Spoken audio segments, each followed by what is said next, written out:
For our final segmentation, we are going to segment the psoas muscle, which is right here. Okay, so we can see the disc is here, so we're going to have to make sure we go around that disc, around that border there, and coming down to meet the erector spinae and QL, and following this border around. The psoas here is pretty straightforward to see and to segment.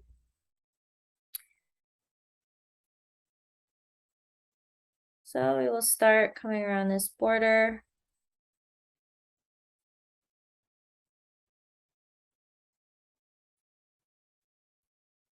Following that circular segmentation. You're going to see I avoid this little pop out here, as that's going to be one of the blood vessels and not part of the actual psoas muscle.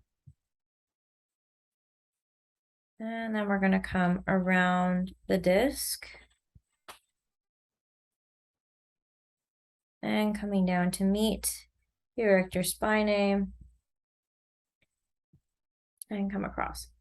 So we're going to have to do a little bit of adjustment down here. It might be that the QL needs to come a little bit further, or psoas comes a little bit down. So we're just going to zoom in, double check that we are happy with everything else before we target that one area. Looks pretty good.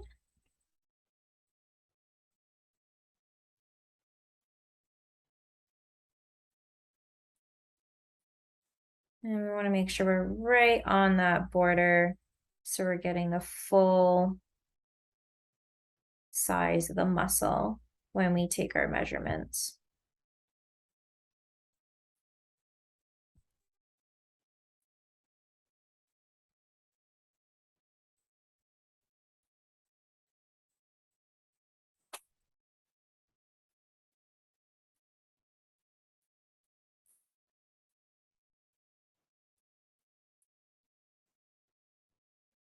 So we're going to accept that, and this will probably end up being part of the QL that actually gets slightly extended.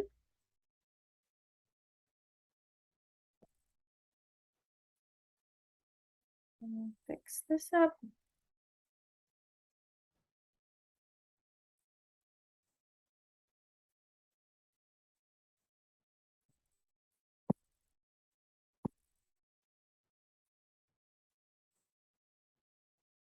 Looks pretty good around that border there.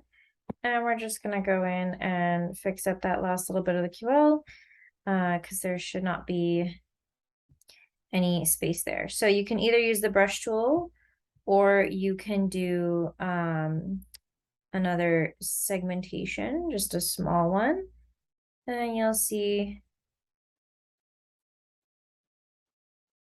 it fills up with the blue. We can zoom in, make sure there's no empty spaces. Again, that's a little big.